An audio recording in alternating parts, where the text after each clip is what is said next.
ringkasan je dulu muka surat. So macam tu tak tu sangat. Sebab kita boleh ambil terus dari laporan akhir. So kita terus buat laporan akhir tu lah yang panjang-panjang tu. Okay. Siapa yang record ni? Dia kata tengah record. Biar. Oh, okay. Terus record sekarang ke untuk yang latar belakang tu? Record sekarang lah kalau boleh. Tengah record record lah. Kalau kita ada semua ada tak dalam ni? Tadi macam ada yang dah terkeluar kan? Ada yang dah terkeluar tadi. Apa terkeluar? Dia dalam 2 minit je, sekejap je. Dia tak tahu lah. Macam sekarang boleh. So nanti dan nanti lepas ni WhatsApp kita terus agihkan analisis lah, sebab kita dah ada data kan, data soal responden tu. So nanti kita agihkan ikut metodologi. Lepas tu ada pengenalan, lepas tu ada objektif, persoalan, kepentingan, and then perbincangan.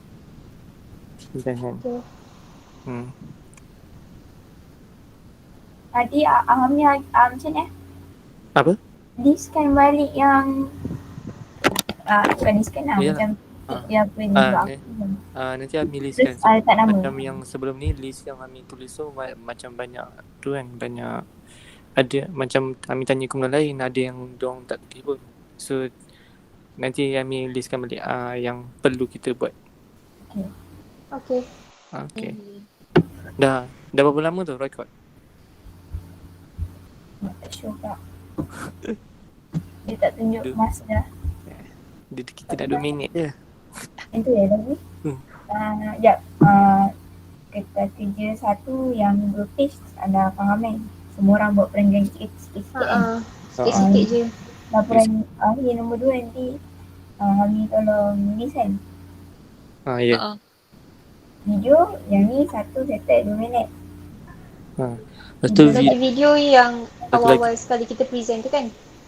Kalau kita tak jumpa siapa yang record, kita record balik. Okay. Jadi setakat ni 4 tu je lah yang kena hantar kan? 4 tu je. Alright. Perenggan tu pasal ideologi kan? Bukan. Dua perenggan tu bukan pasal ni, alam sekitar. Betul. Dua perenggan pasal alam sekitar. Korang jangan confuse tau. Ideologi tu dah tak ada kena-mena dah sekarang. Semuanya melibatkan alam sekitar. Okay. Sebab benda ni safe. Aku tak pernah record tanya. Dia safe tak ada tu? Korang. Siapa nak tak Dr. Fasha? Korang nak start discuss pukul berapa? Tengah discuss ni. Tengah discuss. My god, sorry. I baru perasan ada record tu. Okay. Nanti potong part ni. Okay, I love you sorry. Semula guys. Ada suggestion ke selain daripada Dr. Fasha tu? Kalau dah tak reply macam lama dah kan, Hami email kan? Dah lama dah. Apa dia kena siapa lah? Maksudnya dia kena siapa je yang boleh kita approach yang tu. daripada bidang tu lah. Dalam contoh dalam kajian kita kan pasal alam sekitar kan. Alam sekitar dengan falsafah kan. So mungkin daripada lecturer melibatkan falsafah. Kalau dia cakap pasal alam je tak boleh ke? I mean like dia tak ada related atau macam like general je. Tak boleh ke? Boleh je. Sebab itu boleh ulaskan je. Ni lecturer Geo. Tengok budak-budak Geo kan ada lecturer diorang yang macam sempoi-sempoi je, yang macam rajin melayan je. Nanti kita try tanya Aufa je. Tapi Geo dah. Tapi pasal alam je lah, tak ada berkaitan dengan betul. Macam falsafah. Kita punya course ni ada tak related dengan alam? Tak boleh nak related Falsafah ni macam-macam lah relatednya. Dia sebab dia kita punya pasal alam ni ada berkaitan dengan agama tu. Betul macam dari segi banyak kan. Kita berkaitan dengan macam-macam prinsip kan.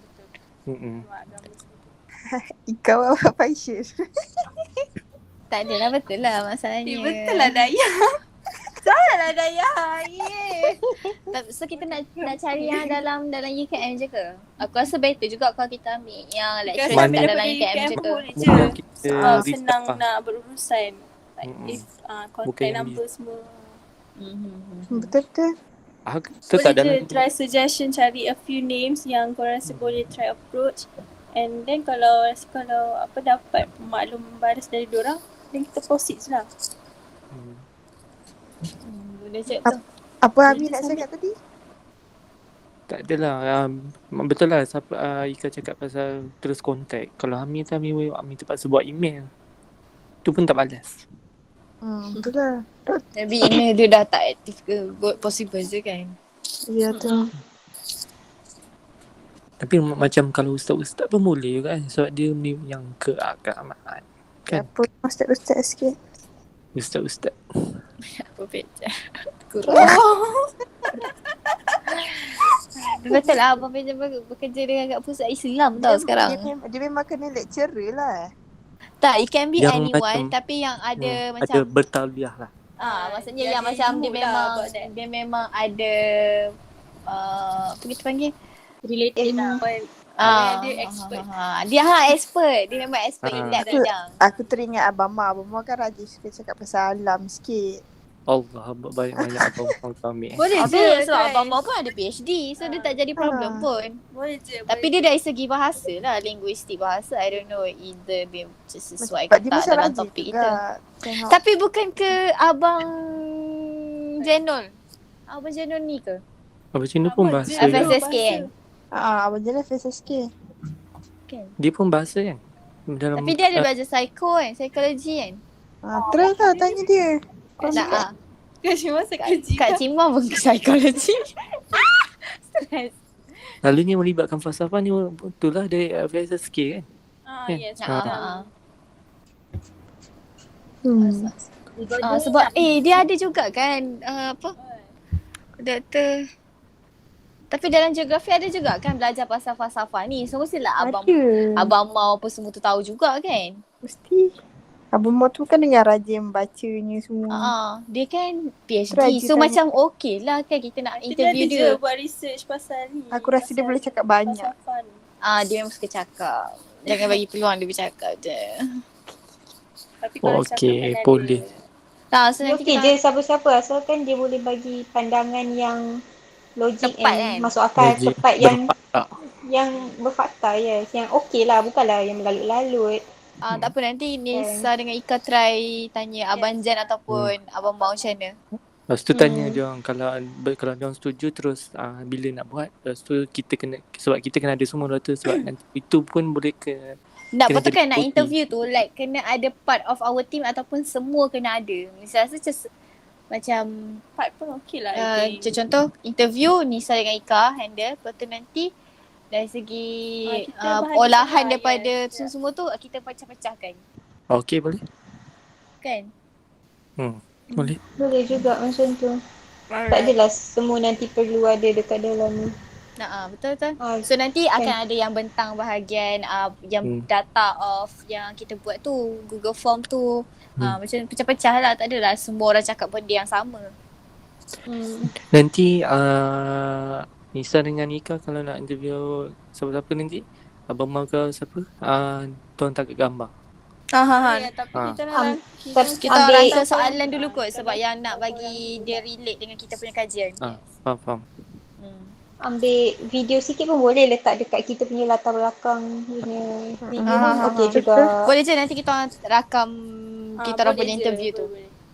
Okey. as you wish. So rasanya dah boleh dah. Tapi kalau rasa macam nak perlukan lagi orang untuk interview, boleh je lah bagi tahu dalam tu. Okay. Kena tanya pendapat Abang Mau jugalah. Tak payah formal sangat pun tak apa. Casual pun okey juga. Asalkan menunjukkan kita buat interview dengan person tu. betul. Okay, Jadi ada temu dua respondekan. Korang tahu Okay. tak due date untuk tugasan semua ni? So dia just akan 14. minggu ni kan? Dia kata kan week 14 dia. Week 14 minggu ni lah. But this Sampai week lah. hari Ahad lah. Sampai hari Ahad. Sampai Tapi dia kata sampai week 15 pun dia terima.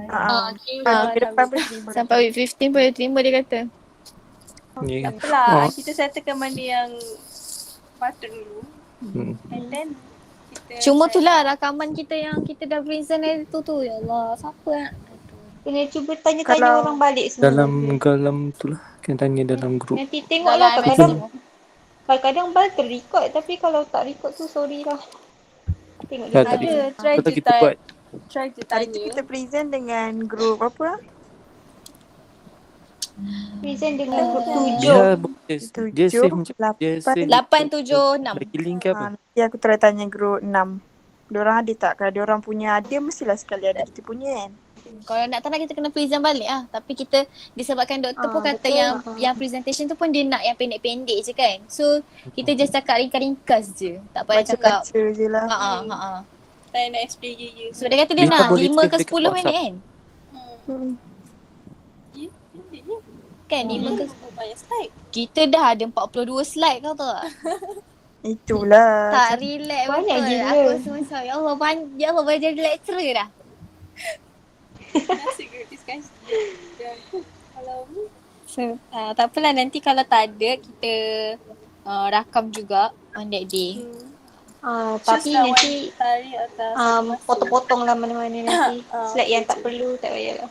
Contoh kan kalau kita nak buat rakaman yang mengenai kita punya Google Form tu, ni saya rasa kita buat meet juga. Lepas tu nanti seorang sharekan screen dia punya data of laporan tu.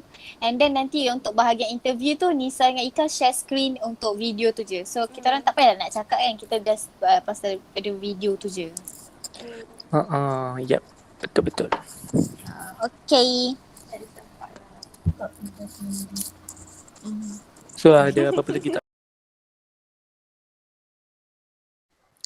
Assalamualaikum dan salam sejahtera. Kami daripada kumpulan 7 akan membentangkan kajian kami mengenai perspektif masyarakat Malaysia terhadap krisis fenomena bencana alam. Seterusnya. Dan kita akan bincangkan persoalan pertama mengenai perkaitan antara fenomena bencana alam dengan kepercayaan dan agama rakyat Malaysia. Seterusnya. Rakyat Malaysia sebenarnya terdiri daripada pelbagai kaum dan pelbagai pegangan agama dan kepercayaan. Kemajumukan ini menjadikan Malaysia sebagai negara yang sering dicontohi oleh masyarakat antarabangsa. Rekod dewan menunjukkan peratusan penganut agama yang direkodkan di negara Malaysia. Seterusnya. Seperti kita tahu, bencana alam di Malaysia merupakan yang sering berlaku di Malaysia adalah banjir, gempa bumi, puting beliung dan tanah runtuh. Jadi kita akan kaitkan dengan kepercayaan dan agama dominan di Malaysia. Seterusnya. Bagi fenomena banjir dalam Islam dikaitkan dengan kisah Nabi Nuh, bagi agama Kristian dikaitkan dengan kisah Noah seperti Nabi Nuh AS. Bagi agama Hindu dikaitkan dengan kisah Matsya awaknya yang menyelamatkan seorang pemuda bernama Manu. Dan Buddha pula dikaitkan dengan kisah Samudra Vanija Vataka. Seterusnya, gempa bumi. Agama Islam dikaitkan dengan kisah Nabi Saleh dan Nabi Syuaib AS.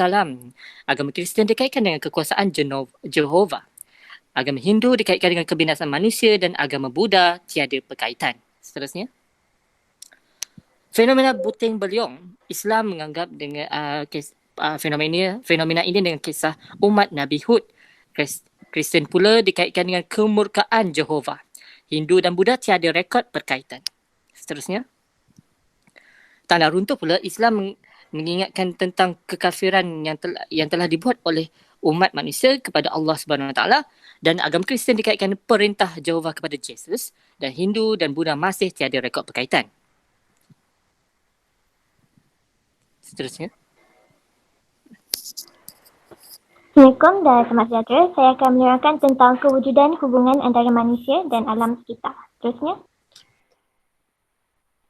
Baiklah, pertama sekali ialah konsep animisme, iaitu kepercayaan bahawa setiap benda yang wujud di dunia ini mempunyai jiwa atau roh.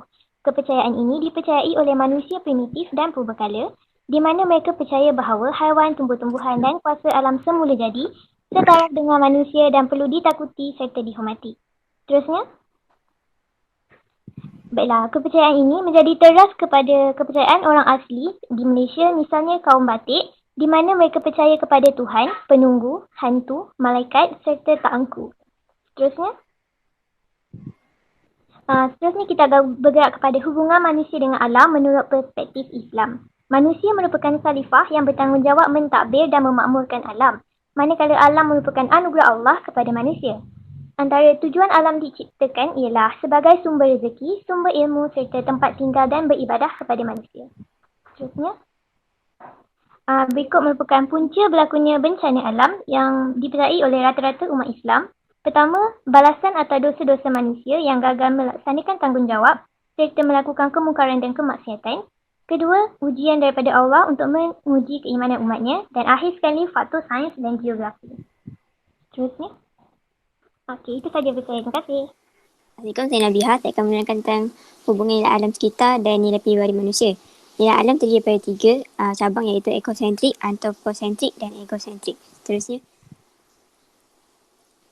Nilai alam terbagi kepada 9 seperti yang diungkaikan dalam buku The Value of Life. Seterusnya.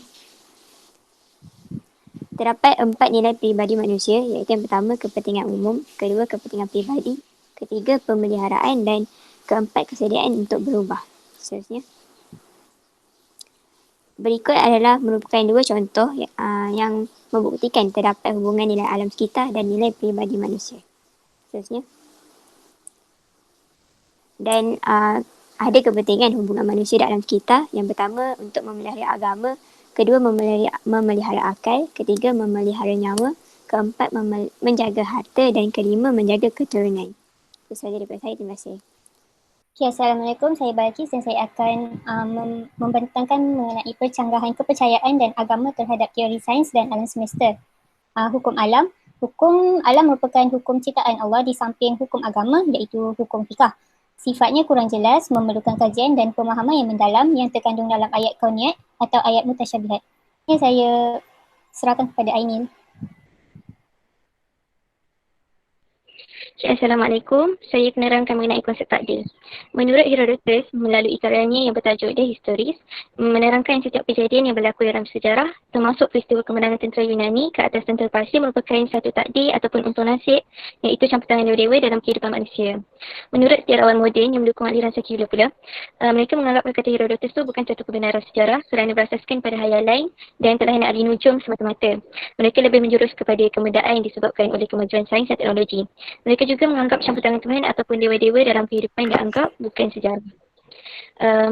Menurut agama Islam pula, tidak ada pemisah antara sejarah dengan agama ataupun antara manusia dengan Tuhan dan antara manusia dengan alam sekelilingnya. Sebuah sebutan atas pengetahuan Allah SWT yang meliputi seluruh alam baik yang terjadi kepada manusia ataupun alam. Okay, seterusnya. Kejadian di atas seperti tanah runtuh, banjir dan taufan juga merupakan suratan takdir, iaitu balasan Tuhan terhadap masa-masanya yang sudah ditentukan sejak azali. Begitu juga dengan teori Big Bang. Okay, seterusnya. Okay, saya serahkan kepada rakan saya yang seterusnya. Okey, seterusnya hubungan antara perkembangan pemikiran modernisme dengan kerosakan alam sekitar. Next. Kerosakan alam sekitar ia merupakan tindakan menahan sisa toksik dalam tanah boleh mengakibatkan pencemaran udara berlaku kerana sikap kerakusan manusia itu sendiri. Antara contohnya adalah banjir kilat, pencemaran air, pencemaran udara, pencemaran bunyi dan pencemaran tanah. Berikut juga ada firman yang menyatakan mengenai kerosakan yang timbul disebabkan tingkah laku manusia, iaitu firman Allah dalam surah Ar-Rum ayat ke-41. Perkembangan pemikiran modernisme ni dia menyebabkan berlakunya kerosakan alam ni. Antaranya konsep utama dia adalah peningkatan kepada rationality, kebebasan manusia dan mengharmonikan kepercayaan Islam. Antara contohnya dia menyebabkan pengabaian kepentingan menjaga dan memelihara alam sekitar. Seterusnya, terdapat 2 cabaran yang perlu dihadapi dalam menangani masalah kerosakan alam sekitar. Antaranya wujudnya sistem kapitalis yang menerusi perkembangan teknologi. Sistem kapitalis ini adalah satu sistem ekonomi sosial yang cenderung ke arah pengumpulan kekayaan dan menyebabkan manusia menjadi rakus dan tidak mementingkan kepentingan alam sekitar. Seterusnya, perkembangan modernisme mengubah struktur sosial masyarakat di mana ia mengubah struktur masyarakat yang lebih kepada bersikap individual dan menyebabkan tidak mementingkan hal yang berlaku di sekeliling mereka, antaranya kerosakan alam sekitar. Seterusnya, Hidayah. Okay, jadi saya akan menerangkan tentang kesan pembangunan modernisme ke atas alam sekitar. Untuk aktiviti yang pertama adalah aktiviti pertanian. Aktiviti pertanian pada masa kini telah menyebabkan pengurangan jumlah hutan asal dan biodiversiti hutan dan juga hidupan liar. Aktiviti penebangan hutan juga turut menyumbang kepada hakisan tanah, pemendapan kerusakan cerun dan tanah runtuh di Malaysia. Aktiviti peleburan telah mengganggu sumber air semula jadi yang telah menyebabkan masalah pemendapan yang teruk di bahagian hilir operasi dan menyebabkan saliran lombong menjadi berasid. Aktiviti peleburan juga telah meningkatkan ancaman kepada ekologi marin seperti terumbu karang, hutan bakau dan rumput laut sepanjang pantai yang menjadi sumber perikanan. Seterusnya pembentukan daripada kilang-kilang. Aktiviti ini telah menyebabkan pencemaran logam berat seperti nitrogen dan sulfur dioksida, hidrokarbon, petroleum, bahan partikel polychlorinated, biphenyls, cyanida dan arsenik yang telah mengganggu sistem saliran air. Seterusnya, terdapat 5 langkah untuk mengatasi kerosakan alam sekitar iaitu mengawal aktiviti pembinaan, peleburan dan pembalakan, menguatkuasakan undang-undang untuk mengawal pembebasan gas-gas beracun dari kilang-kilang dan kenderaan, membina kilang-kilang jauh dari kawasan perumahan, memupuk semangat cintakan dan melestarikan alam sekitar dan menjalankan aktiviti kita semula.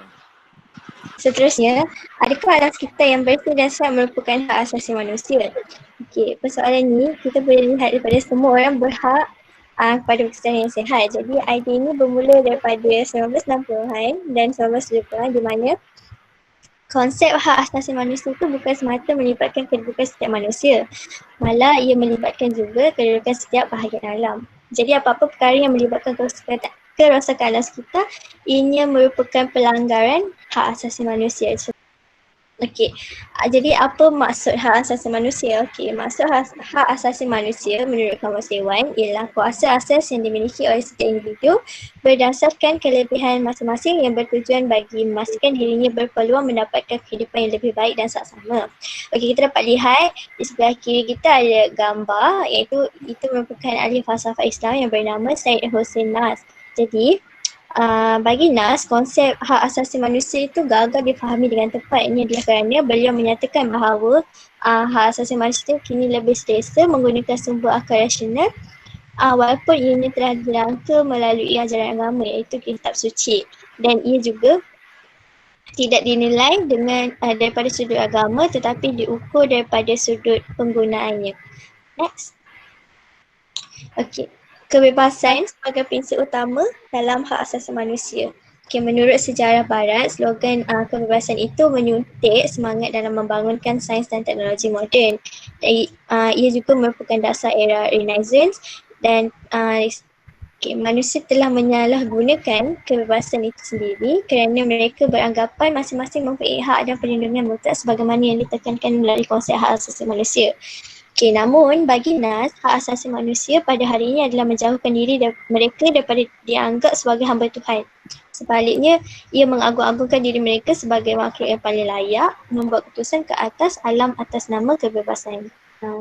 Jadi setiap tindakan yang berasaskan hak asasi manusia masa kini kebanyakannya berpegang kepada falsafah yang tidak bersifat sejagat iaitu dalam acuan modernisme. Kita boleh lihat daripada dua sudut iaitu dari sudut agama Islam iaitu dalam ayat Al-Quran dalam surah Al-Baqarah ayat 205. Kemudian dari sudut agama Kristian pula dalam kitab Injil, menurut Syed Hossein Nas juga anugerah kebebasan manusia yang merosakkan alam sekitar sebenarnya berpunca daripada pemahaman sekular. Ia dipengaruhi oleh mentaliti masyarakat yang telah terperangkap dalam perangkat ekonomi di mana ianya diciptakan oleh akal logik manusia dalam menguasai sumber alam. Saya pass kepada next presenter. Okey, hak manusia terhadap alam sekitar adalah hak manusia untuk mendapat sekitaran yang bersih dan sihat. Namun isu pencemaran semakin meningkat menyebabkan segelintir manusia tidak mendapat persekitaran yang bersih dan sihat seperti gambar yang sebelah kanan tu. So manusia juga penyumbang kepada krisis alam sekitar, juga punca kepada bencana alam. Next. So menjaga alam sekitar untuk hak manusia itu sendiri itu adalah perlu. Seperti yang kita nampak dalam gambar ni, pencemaran udara semakin berlaku seperti gambar sebelah kiri iaitu pencemaran udara. Yang gambar yang tengah pencemaran di jalan raya, kotor-kotor, and then dekat pencemaran sungai. So dapatkah kita hidup dengan sihat dengan persekitaran sebegini? Pencemaran yang dilakukan oleh manusia ni ibarat menjaga hidup manusia. atau semua makhluk yang hidup di muka bumi, termasuk manusia itu sendiri. So, Islam menegaskan kepentingan memelihara alam sekitar demi memastikan kelestarian hidup. Tanggungjawab menjaga alam sekitar itu merupakan tanggungjawab semua. Sekian saja pembicaraan kami. Terima kasih.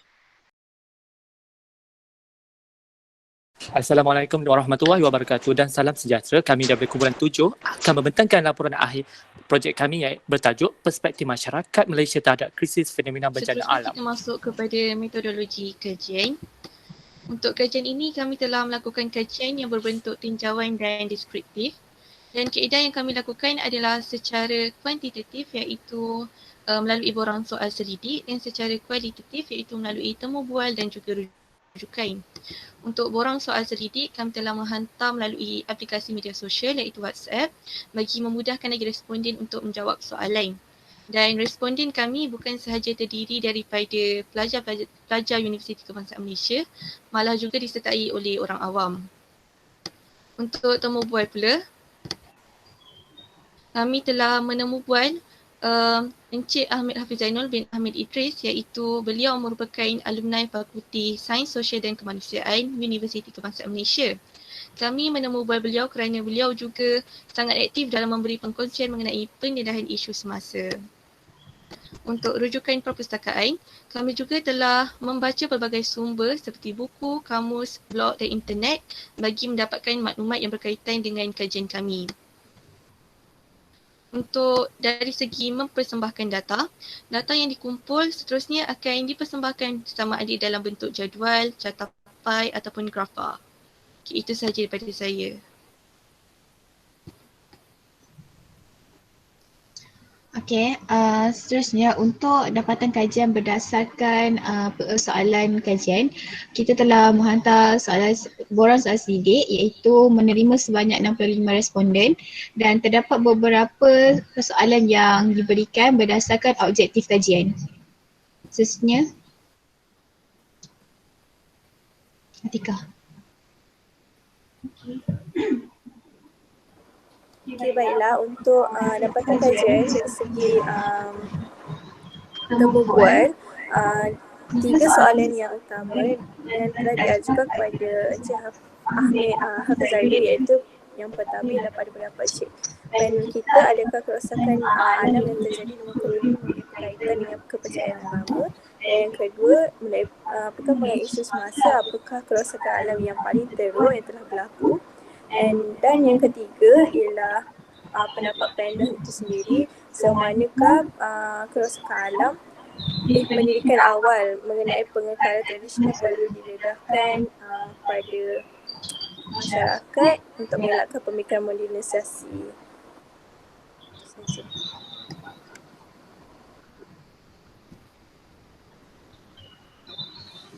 Seterusnya untuk dapatan kajian. Dalam proyek ini, saya merungkaikan tentang kewujudan hubungan alam dan manusia dan terdapat 3 nilai alam iaitu ekosentrik, antroposentrik dan egosentrik. Dan terdapat 4 dimensi nilai manusia dan nilai alam dan manusia sememangnya berhubung kait. Itu sahaja daripada saya. Terima kasih. Terusnya. Seterusnya saya akan menerangkan tentang hubungan antara manusia dan juga alam daripada konsep animisme iaitu kepercayaan bahawa manusia, tumbuh-tumbuhan dan juga haiwan adalah setaraf. Terdapat juga konteks dalam agama Islam di mana manusia ialah khalifah yang dipertanggungjawabkan untuk menjaga alam sekitar. Itu sahaja daripada saya. Terima kasih.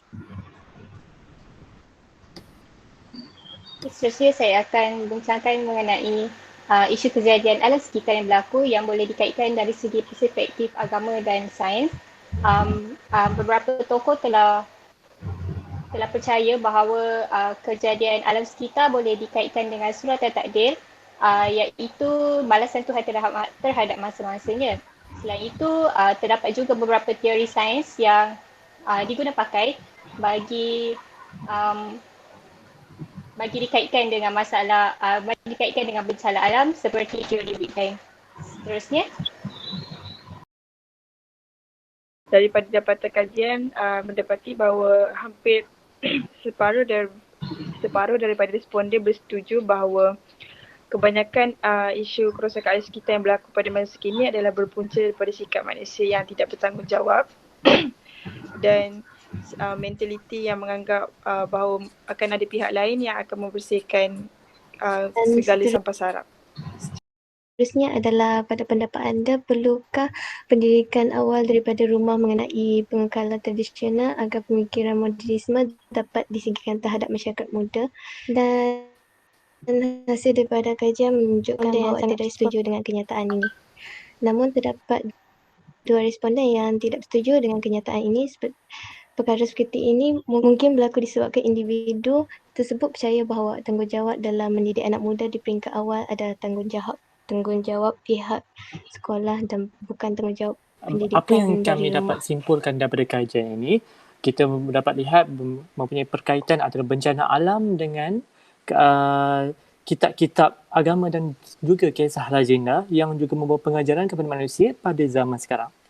Nilai alam sekitar juga menjadi yang subjektif dan mengikut konteks di mana berfungsi sebagai kepentingan ekonomi, kestabilan, kesejahteraan dan kemajuan manusia. Alam sekitar yang bersih dan sihat merupakan hak asasi manusia. Manusia dan semua hidupan di dunia memerlukan kawasan yang bersih dan terpelihara untuk terus hidup. Hal ini demikian kerana kehidupan di seluruh muka bumi, baik manusia maupun haiwan tumbuhan adalah saling bergantungan. Jadi amatlah perlu di-highlight, perlu ditegakkan di sini bahawa kajian ini perlu diteruskan dan perlu diperkembangkan. Itu saja.